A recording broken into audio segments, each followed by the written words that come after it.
G'day viewers, welcome to Sarge Nurse minus Nurse.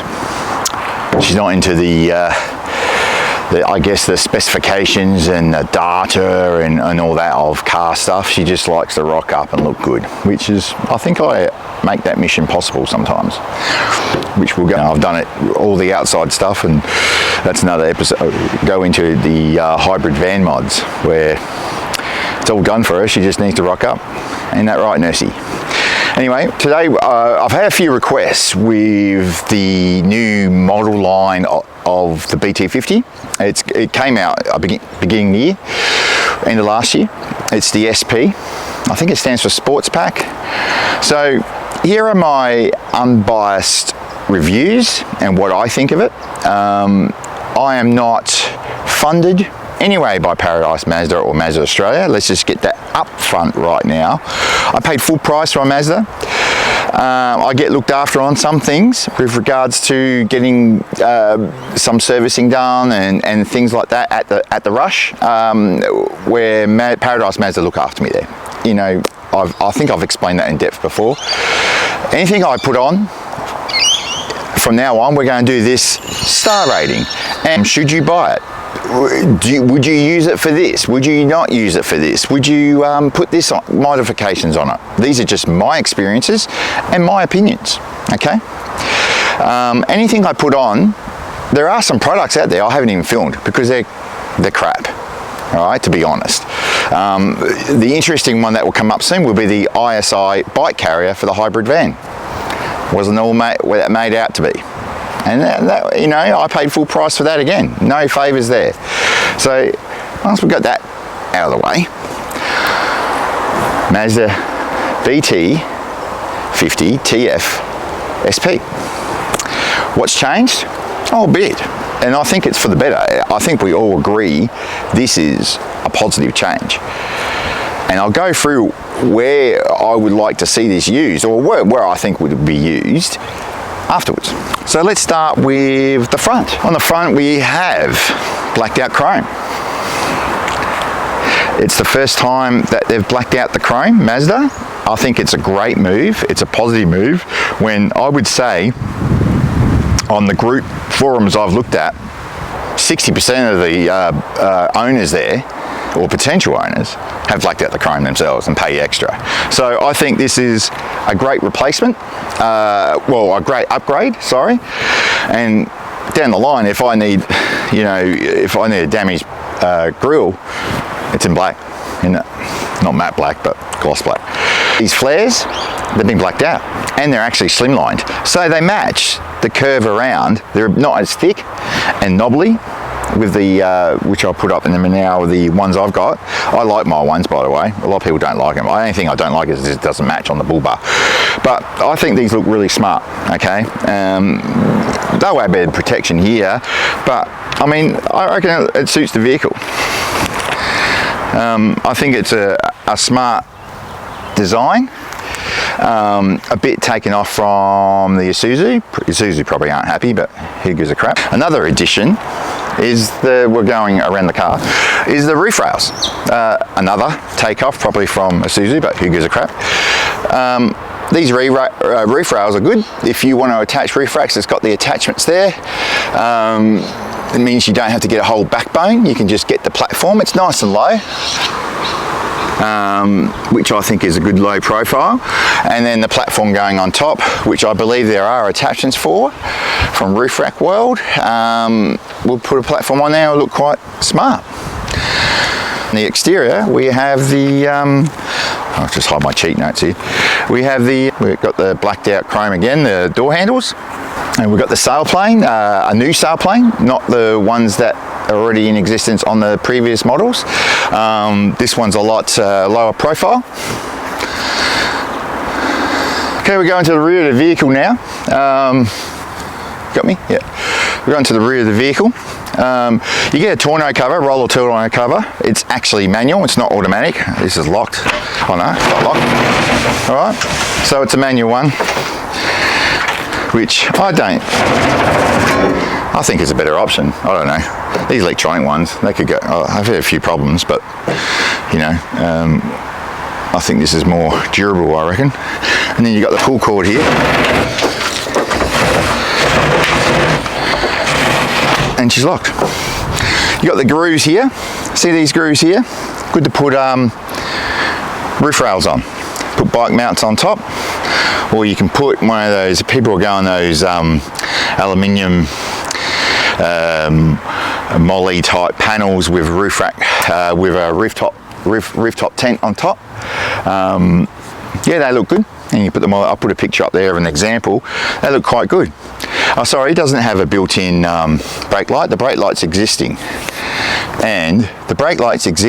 and the aero bar sort of like is moulded around there. It's not a bad finish. It looks quite nice actually. Again, blacked out chrome with the handle, and you get a tub liner. Inside is a big difference, as you can see now, to the previous GT, or to the current GT, sorry. It's got two-tone leather. I quite actually like this than the previous leather colour. I love these seats. Every time I sit in a GT, I wish I bought a GT because of the seats. I know that's not a good reason, but anyway, it was cost effective at the moment. So this, I think, is really nice colour. Others will differ, no doubt.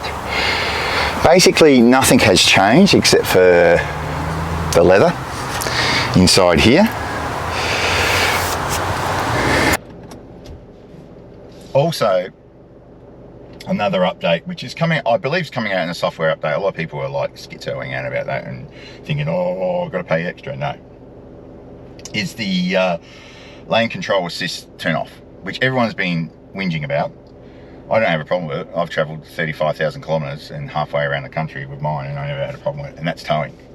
So I believe you press the, there you go.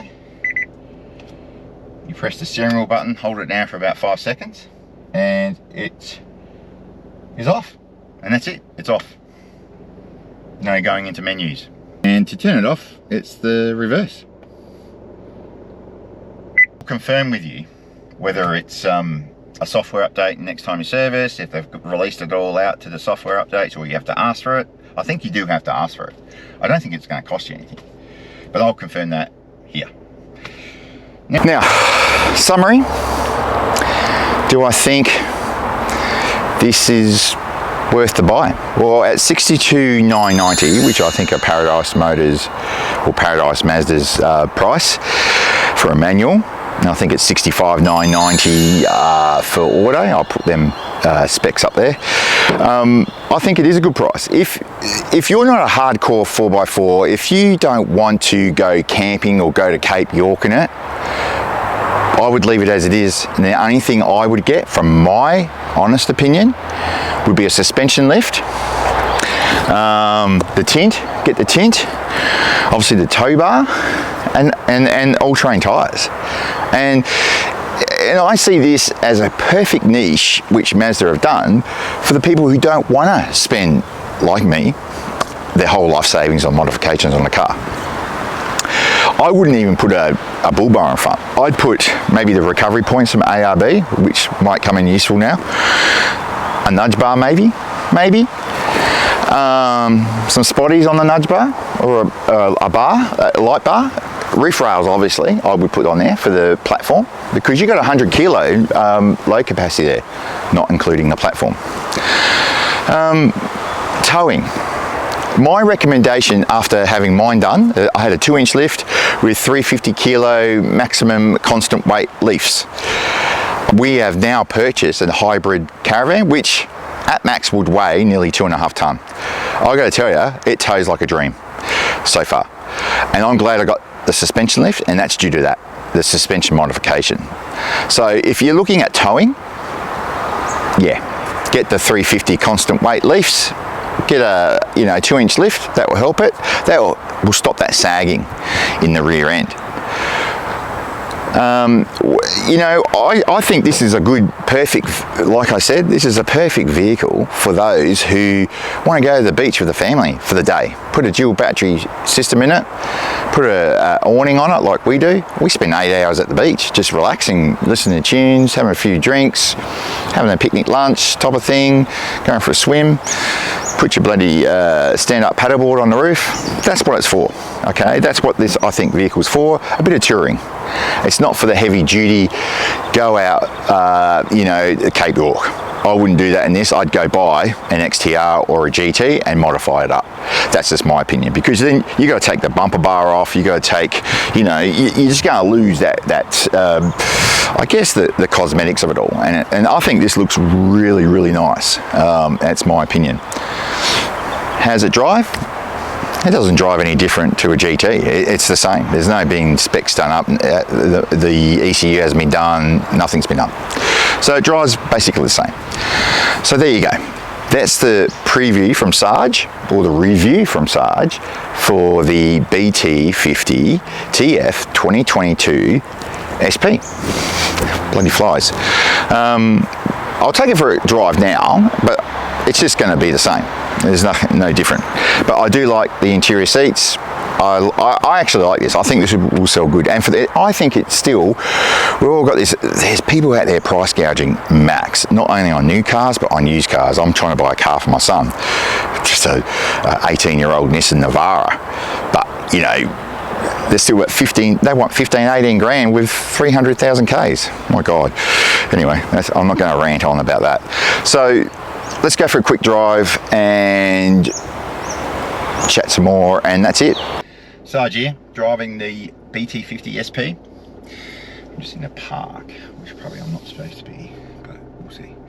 Anyway, like I said, drives just like a normal BT50 GT. And if you needed some research on that, there are other channels up there, including mine. That gives you a bit of research in how it drives off-road. Stock standard as well. But yeah, drives normal. So if you're in the market and you're undecided, and if you're not into, like I said, the off-roading capabilities,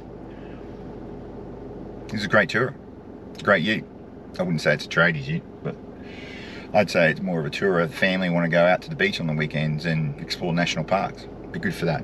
Or just put your swags on the roof rack, on the Rhino platform roof rack, or the Yakimo, or the ARB. There's a lot out there now. And you see there's a lot of mods coming out for these vehicles. You know, nudge bars, everything. I wouldn't do a full bar replacement on this because I reckon it looks nice with the black and the tone of the colour there. But yeah, here's my conclusion of my ratings, Sarge's ratings. So I hope you liked the preview. It was a lot of subscribers have asked, and that's great. I want you to ask questions. Another one's asked questions about what gears you should be in well, what 4x4, what full drive gears you should be in on the beach driving, and I'll do that next. Because that can be, like the beaches we go to, you don't need to, all cars can go on those beaches. And then there's Goolwa Beach, which has got all the sand dunes and that. Yeah, you do need to lower your tyres, you need to be in specific gears and ratios and type of that. But anyway, I hope you enjoyed this preview. It's a quick preview. Send us some questions, anything you want to know about. Let us know my advice and experience. I will be honest. You'll find me being honest going forward now, because I am paying full price for all this stuff. So I don't get anything. I got the coffee as an in-kind. That's a plug for Diggers Coffee Company. They gave me a sample pack and a t-shirt, so I'll help them, and they're helping promote the channel, which is great. And I like helping small businesses out. So yeah, subscribe, like, comment, and hit that notification bell. Ting ting. My rating, would I buy this if I didn't have my existing BT50? Yeah, maybe, probably. Should you buy it? Well, that's up to you. If you want to go touring around national parks, yeah, I don't see a problem. If you want to tow your hybrid camper, do it. You got to understand the engineering and the research is done by this from Isuzu in a joint partnership with Mazda, and it's, so far I have not had one issue with my car, and we've done some heavy duty stuff. But yeah, I would buy that if that were the I guess category I'm looking at for a car. And my tow rating, and that's my interior rating. And driving ability and handling and 4x4, from my experience of driving my car and other four-wheel drives, I have had a Toyota Hilux, I have had a Land Cruiser, I have had a Nissan Navara for work, all those type of vehicles in the past. I'm only comparing for what I've used for, but yeah, off-road is this rating. Thanks for watching, and we'll catch you on the next episode. Hopefully it'll be a hybrid van mod, might be the bike carrier. We'll see how we go with that, because I'm still throwing tools around in the shed about that and trying to put it's worse than IKEA DIY. So I'll go through that in the next episode. Take care. Thanks for watching. Sarge out.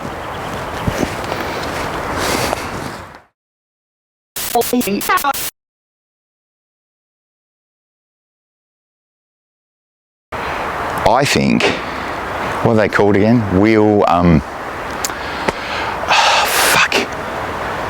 It's a one-man show here. That's where I miss Nurse probably.